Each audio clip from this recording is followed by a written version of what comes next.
નમસ્તે મિત્રો, હું હરિવર્ધન ચોકસી આપ સૌનું સ્વાગત કરું છું. મિત્રો, આજના વિડીયોમાં આપનું ખૂબ ખૂબ સ્વાગત. મિત્રો, દર શનિવારે આપણે એક વિડીયો જોઈએ છે, જ્યોતિષ જાતે શીખો. એમાં આપણે આજે જોઈએ મીન લગ્નમાં સૂર્યનું અલગ અલગ સ્થાનનું ફળ. આજે આપણે જાણીએ.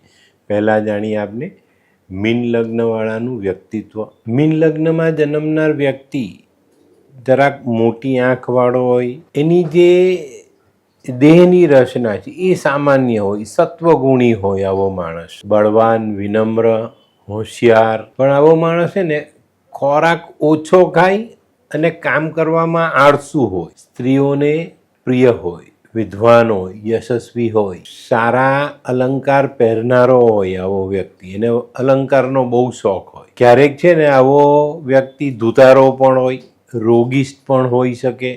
કુંડળીના બાકીના ગ્રહો પર આ આધાર રહેલો છે. આવો જાતક છે ને મળતાવડા સ્વભાવનો હોય, કોઈની પણ સાથે મળી જાય.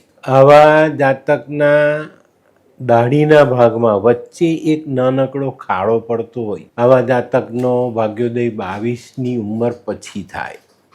તો મિત્રો, હવે જોઈએ આપણે મીન લગ્નમાં પહેલા સ્થાનનો સૂર્ય હોય તો શું પરિણામ આવે. મીન લગ્નની કુંડળીમાં પહેલા સ્થાનમાં સ્થિત સૂર્ય પોતાના મિત્ર ગુરુની રાશિમાં આવ્યો. આથી જાતકનું શરીર સારું હશે, શરીરનું સુખ એને સારું મળે. પણ ઘણી વખત આવા વ્યક્તિને લોહી સંબંધી રોગ થવાની શક્યતાઓ વધી જાય છે. આવો જાતક પ્રભાવશાળી હોય, ઘણીવાર શત્રુઓ ઉપર એ વિજય મેળવે. આવો વ્યક્તિ છે ને વિજય નહીં મેળવે તો પણ પોતાનો પ્રભાવ તો એ પાથરી જ જાય. અને આવા માણસને સફળતા માટે થોડો સંઘર્ષ કરવો પડે. તો હવે જોઈએ આપણે મીન લગ્નમાં બીજા સ્થાનમાં સ્થિત સૂર્ય. મીન લગ્નની કુંડળીમાં બીજા સ્થાનમાં સ્થિત સૂર્ય મિત્ર મંગળની રાશિમાં ઉચ્ચનો થઈને આમાં ગોચર કરે. આવો જાતક પોતાના પ્રભાવથી ધનવાન બનવાની ક્ષમતા રાખે. આવા વ્યક્તિને કુટુંબનું સુખ સારું મળે. સૂર્યની 7મી નીચ દ્રષ્ટિ આયુ સ્થાન પર પડવાથી આવા જાતકનું આયુષ્ય લગભગ ઓછું હોય. દૈનિક જીવનમાં પણ આવા વ્યક્તિએ કાયમ ચિંતાગ્રસ્ત રહેવું પડે છે, ચિંતાઓ વધુ કરવી પડે. તો હવે જોઈએ આપણે મીન લગ્નની કુંડળીમાં ત્રીજા સ્થાનમાં સ્થિત સૂર્ય. મીન લગ્નની કુંડળીમાં ત્રીજા સ્થાનમાં સ્થિત સૂર્ય શત્રુ શુક્રની રાશિમાં આવે, વૃષભ રાશિમાં આવે. આથી જાતક ઘણીવાર પરાક્રમી બને છે, પણ આવા જાતકે ભાઈ બહેનોનો વિરોધ સહન કરવો પડે. આવો વ્યક્તિ શત્રુ પક્ષ પર પોતાનો પ્રભાવ બનાવી રાખે. સૂર્યની 7મી મિત્ર દ્રષ્ટિ ભાગ્યસ્થાન પર પડે. આથી આવો જાતક પોતાના બળ પર પોતાના ભાગ્યની ઉન્નતિ કરે છે. પણ આવો જાતક છે ને ધર્મના પાલનમાં પાછો રહી જાય અને એકંદરે જોઈએ તો આવો જાતક સામાન્ય જીવન જીવે. તો હવે જોઈએ આપણે મીન લગ્નમાં ચોથા સ્થાનમાં સ્થિત સૂર્ય. મીન લગ્નની કુંડળીમાં ચોથા સ્થાનમાં સ્થિત સૂર્ય પોતાના મિત્ર બુધની રાશિમાં મિથુન રાશિમાં ગોચર કરે. આથી આવો જાતક પ્રભાવશાળી અને ભાગ્યવાળો હોય છે. પણ આવા જાતકને માતૃપક્ષ તરફથી સુખ ઓછું મળે. ઘર, જમીન, મિલકતની બાબતમાં પણ આવા વ્યક્તિને પરેશાની ભોગવવી પડે. સૂર્યની 7મી મિત્ર દ્રષ્ટિ કર્મસ્થાન પર પડે છે. આથી આવા જાતકને પિતૃપક્ષ તરફથી પણ સુખ ઓછું મળે. આવા જાતકને વ્યવસાય અને રાજકીય ક્ષેત્રમાં બધાનો સાથ મળે. તો મિત્રો, હવે જોઈએ આપણે મીન લગ્નની કુંડળીમાં 5મા સ્થાનમાં સ્થિત સૂર્ય. મીન લગ્નની કુંડળીમાં 5મા સ્થાનમાં સ્થિત સૂર્ય મિત્ર ચંદ્રની રાશિમાં આવે.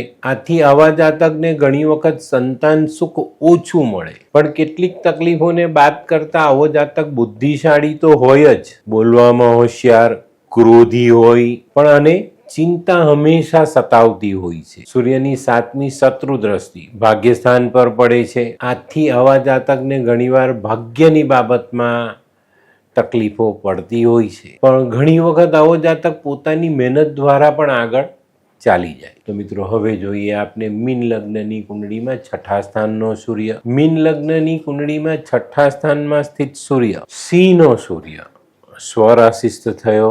આથી આવો જાતક શત્રુઓ પર પોતાનો પ્રભાવ બનાવી રાખે. ઝઘડાઓમાં આવા વ્યક્તિને હંમેશા લાભ મળે. આવા વ્યક્તિનું જીવન સ્વસ્થ અને નિરોગી હોય, હિંમતવાન, મહેનતુ અને ધૈર્યવાન હોય.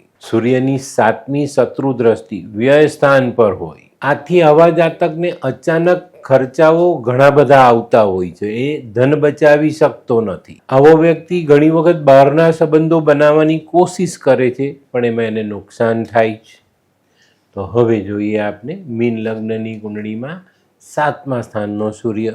મીન લગ્નની કુંડળીમાં 7મા સ્થાનમાં સ્થિત સૂર્ય, કન્યાનો સૂર્ય મિત્ર બુધની રાશિમાં ગોચર કરે. આથી આવા જાતકને સ્ત્રી પક્ષ તરફથી અસંતોષ મળતો હોય છે. રોજિંદા વ્યવસાયમાં સફળતા મેળવવા માટે આવા વ્યક્તિએ ઘણી બધી બાબતોમાં સંઘર્ષ કરવો પડે, પછી થોડી ઘણી સફળતા મળે. સૂર્યની 7મી મિત્ર દ્રષ્ટિ તનુસ્થાન પર પડે છે. આથી શારીરિક સુખ આવા વ્યક્તિને ઓછું, તબિયતની બાબતમાં ક્યાંક ને ક્યાંક નાની મોટી ખામીઓ રહેતી હોય છે. પણ આવો જાતક પ્રભાવશાળી હોય ને સમાજમાં માન સન્માન તો મેળવી જ લે. તો હવે જોઈએ આપણે મીન લગ્નની કુંડળીમાં 8મા ભાવમાં સ્થિત સૂર્ય. મીન લગ્નની કુંડળીમાં 8મા સ્થાનમાં સ્થિત સૂર્ય શત્રુ શુક્રની રાશિ તુલા રાશિમાં આવે.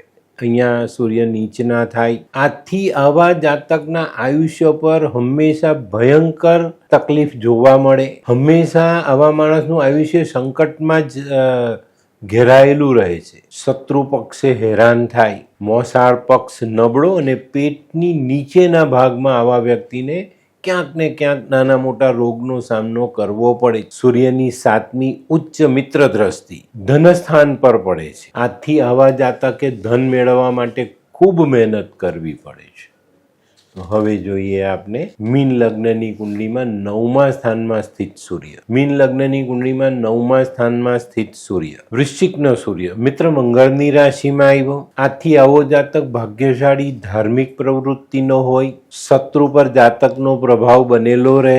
સૂર્યની 7મી શત્રુ દ્રષ્ટિ સહજ સ્થાન પર પડે. આથી આવા જાતકને ભાઈ બહેન પક્ષ તરફથી સુખ ઓછું મળે. પણ આવો વ્યક્તિ પરાક્રમી અને પ્રભાવશાળી તો જરૂર હોય છે. તો મિત્રો હવે જોઈએ આપણે મીન લગ્નની કુંડળીમાં 10મા સ્થાનમાં સ્થિત સૂર્ય. મીન લગ્નની કુંડળીમાં 10મા સ્થાનમાં સ્થિત સૂર્ય ધન રાશિમાં મિત્ર ગુરુની રાશિમાં આવે. આથી આવા જાતકને પિતૃપક્ષ તરફથી સુખ ઓછું મળે. પણ રાજકીય ક્ષેત્રમાં જો જાય ને તો એને ત્યાં પાછી પ્રતિષ્ઠા અને યશ પ્રાપ્ત પણ થાય. વ્યવસાયના ક્ષેત્રમાં જોઈએ તો સામાન્ય મુશ્કેલીઓ પછી સફળતા મેળવે. શત્રુ પક્ષ પર પણ જાતકનો પ્રભાવ બનેલો રહે.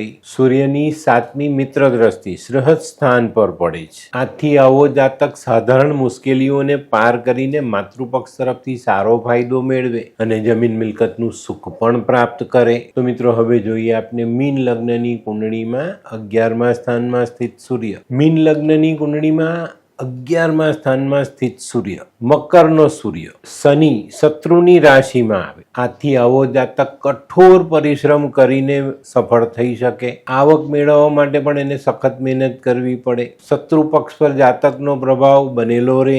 સૂર્યની 7મી મિત્ર દ્રષ્ટિ સંતાન સ્થાન પર પડે. આથી આવો જાતક સાધારણ મુશ્કેલીઓ ભોગવીને સંતાન સુખ પ્રાપ્ત કરે, તેમજ વિદ્યા અને બુદ્ધિના બળ પર સફળતા પણ પ્રાપ્ત કરે. તો મિત્રો હવે જોઈએ આપણે મીન લગ્નમાં 12મા સ્થાનમાં સ્થિત સૂર્ય. મીન લગ્નની કુંડળીમાં 12મા સ્થાનમાં સ્થિત સૂર્ય કુંભનો સૂર્ય શત્રુ શનિની રાશિમાં આવે. આથી આવા જાતકને ખર્ચાઓ ખૂબ પરેશાન કરે, તેમજ બહારના સંબંધો નુકસાનકારક નીવડે. શત્રુ પક્ષ આવા વ્યક્તિને પરેશાન કરે. સૂર્યની 7મી દ્રષ્ટિ સ્વરાશિસ્થ બની રિપુ સ્થાન પર પડે. આથી જાતક ખર્ચા કરીને પછી શત્રુ પર વિજય મેળવે. આવો જાતક ક્રોધી અને અભિમાની હોય. તો મિત્રો આજે આપણે આ વસ્તુ જાણી કે મીન લગ્નની કુંડળીમાં 12 ખાનામાં સ્થિત સૂર્ય કેવા પરિણામ આપે, જાતકને શું મળે, માણસના જીવનમાં શું હોય શું નહીં. તો મિત્રો જ્યોતિષ જાતે શીખોની જે સિરીઝ છે એમાં આજે આપણે મીન લગ્નની કુંડળીમાં 12મા સ્થાનમાં સ્થિત સૂર્ય માટેની જાણકારી મેળવી. તો મિત્રો આજનો વિડીયો તમને ગમ્યો તો લાઈક કરો, શેર કરો, યુટ્યુબ જોનારા શેર કરે અને સબસ્ક્રાઈબ કરે. હું હરિવર્ધન ચોકસી આપ સૌની રજાનો ફરી મળીએ નવા વિડીયોમાં નવી જાણકારી સાથે. તો ચાલો બદલીએ જિંદગી. નમસ્તે.